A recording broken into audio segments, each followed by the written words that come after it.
नवरात्रि का उपवास और भूखी सास। सास ने पकड़ ली थी नवरात्रि के उपवास रखने की जिद। 9 माताओं के लिए 9 दिन व्रत रखूंगी। मैया की भक्ति में शक्ति है। मैया हमारे परिवार को अपना आशीर्वाद जरूर देंगी। लेकिन अपना शरीर तो देखिए माँ जी, आपका एक पाँव घर में रहता है और एक पाँव डॉक्टर के यहाँ। फिर से बीमार हो गई तो जय माता दी के साथ राम नाम सत्य भी। अरे राम राम राम, कैसी बातें कर रही हो बहू। राम नाम सत्य हो मेरे दुश्मनों का। मुझे व्रत रखने से मत रोको बहू। वरना देवी माँ नाराज हो जाएंगी। नहीं, तुम्हारी सासू माँ नाराज हो जाएंगी। अरे पर माँ, भूखे क्यों रहना है? देवी माँ थोड़ी ना चाहती होंगी कि उनके भक्त भूखे रहें। और आपकी तो सारी मनोकामना पूरी हो चुकी है ना माँ। लालच है बेटा, लालच बुढ़ापे में भी खत्म नहीं होती। अरे तुम चुप करो जी। तुम्हारी भी उम्र है भक्ति भाव करने की। ज्यादा बड़बड़ की ना तो तुमसे भी उपवास रखवा लूंगी। हाँ। अरे रौद्र रूप क्यों धारण कर रही हो मेरी माँ। रख लो व्रत। ठीक है माँ, बस अपनी हेल्थ का ध्यान रखना। अरे उसकी चिंता तुम मत करो बेटा। मैंने टीवी पे देख लिया है कि व्रत में क्या क्या खाने से शरीर में कमजोरी नहीं होती। अच्छा ही है, वरना ऐसा ना हो कि 9 दिन के बाद तुम मैया के द्वार की जगह सीधा हरिद्वार। अरे तुम मुझे हरिद्वार क्यों भेजना चाहते हो? क्योंकि अब तुम्हें मायके तो भेजने से रहा।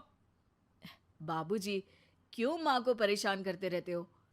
अच्छा माँ, ये बता दो कि आपको व्रत में खाने के लिए क्या क्या चाहिए होगा। सास के सामने सब हार जाते हैं। माँ के कहे सामान को बेटा लेकर आता है। नवरात्रि का पहला दिन है। नाश्ता कर लो, स्वस्थ रहो, मस्त रहो। मेरा व्रत से ध्यान भंग मत करो। अच्छा ठीक है ठीक है। भूख लगेगी तो मेरी तरफ मत देखना। आई बड़ी। तुम कोई खाना हो जो तुमको देखूंगी। आए बड़े।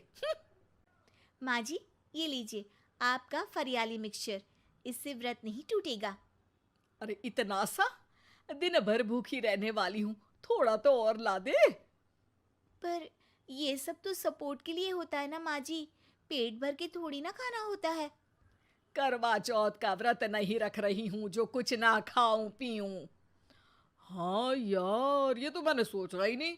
तुम इतने सारे व्रत रखती हो तो मेरे लिए करवा चौथ का व्रत क्यों नहीं रखती? अरे जुबान पे तुम्हारा नाम न रखूं, व्रत क्या खाक रखूंगी तुम्हारे लिए। माँ के कहने पर बहू और भी फरियाली ले आती है, जिसे खाकर माँ डकार मारती है। इतनी जोर से डकारोगी तो दुर्गा मैया भी डर जाएंगी। तुमने तो उनके शेर से भी तेज आवाज निकाल दी। अरे शेर के जैसा पंजाबी मारती हूं मैं, देखना चाहोगे? तुम्हें पता है ना, व्रत रखते समय हिंसा वाली बातों से, विचारों से और बुरी चीजों से दूर रहना चाहिए। सही कहा। बुरी चीजों से दूर रहना चाहिए। इसीलिए तो तुमसे दूर जा रही हूँ, दूसरे कमरे में। सास ने कई सारी ऐसी चीजें खाई जिनसे व्रत ना टूटे। बहू, सब्र का फल मीठा होता है। इसका मतलब ये थोड़ी है कि तू मुझे शाम तक फल नहीं खाने देगी। माँ जी, 1 घंटे पहले ही तो आपने इतना सारा। अरे एक खाता ही बना ले, उसमें लिखा करे कि मैंने कितना खाया, कितना पानी पिया। अरे नहीं नहीं माँ जी, मैं अभी फल लेकर आती हूँ। जोर से बोलो। नहीं माँ जी, मैं फल लेकर आती हूँ। अरे ये नहीं, जोर से बोलो, जय माता दी। सासू माँ एक साथ बहुत सारे फल खा लेती है। माँ जी, इतनी जोर से मैं डर गई। अरे भक्ति की शक्ति की पुकार है। पुकार नहीं, डकार है। हाँ हाँ ठीक है ठीक है। चिप्स और लेकर आना जरा, उससे भी व्रत नहीं टूटता। माँ जी, आज ही सब खत्म हो जाएगा, नाश्ते का ही टाइम है। अरे ठीक है ना बेटा, मैं अब कुछ खाऊंगी ही नहीं, तुझे इतनी तकलीफ है तो। नहीं नहीं माँ जी, मेरा मतलब था कि उपवास में सिर्फ इतना खाना चाहिए जितना शरीर के लिए सही रहे। स्वाद के लिए खाने से तो अच्छा है कि उपवास ही मत रखो। माता जी की कृपा तो वैसे भी बनी ही रहती है। अरे वाह बहू वाह! एक ढोलक और हारमोनियम भी लेकर आना और प्रवचन करने लग जा। श्री श्री 108 बहु ईश्वरी माता। माँ जी, मैं आपके लिए चिप्स लेकर आती हूँ। बहू की सही सलाह को भी सास नजरअंदाज कर देती है। थोड़ी देर में बहू सास को चिप्स लाकर दे देती है। आलू की चिप्स, आहा मजा आ गया। आलू किसी भी सब्जी में चला जाता है। आलू पनीर, आलू पालक, आलू टमाटर, आलू भिंडी और तो और पराठे में भी चला जाता है। वैसे ही इंसान को भी हर स्थिति में आलू जैसा होना चाहिए। थोड़ी देर में वहां ससुर जी आते हैं। क्या चिप्स खा रही हो? अरे नहीं जी, दिख तो चिप्स ही रही है। अरे तो पूछ क्यों रहे हो? अरे गुस्सा क्यों हो रही हो? उपवास में गुस्सा नहीं करना चाहिए। और ऐसा तो है नहीं कि सिर्फ तुम उपवास करती हो, हमने भी तो किया होगा कभी। नहीं जी नहीं, तुम तो कर ही नहीं सकते। तुम उपवास में भी भेजा खाओगे और भेजा खाने से उपवास टूट जाता है। अच्छा थोड़ी सी चिप्स मुझे दे दो, मन ललचा रहा है। नहीं, उपवास के लिए है। तुम अपना खाना खा लेना जो भी बने। पूरा दिन सास कुछ ना कुछ खाती रहती है। जैसे ही रात होती है, अब बस उपवास हो गया, अब मैं खाना खाऊंगी। जो दिन भर से खा रही थी उसको क्या बोलते हैं? बाबूजी क्यों माँ को परेशान करते रहते हो? अरे लड़के, तेरी माँ दिन भर से इतना खा चुकी है कि देश में भूखमरी की समस्या इसी की वजह से बढ़ रही है। और खाने की दिक्कत नहीं है, कितना भी खाए लेकिन सेहत इधर उधर होती रहती है।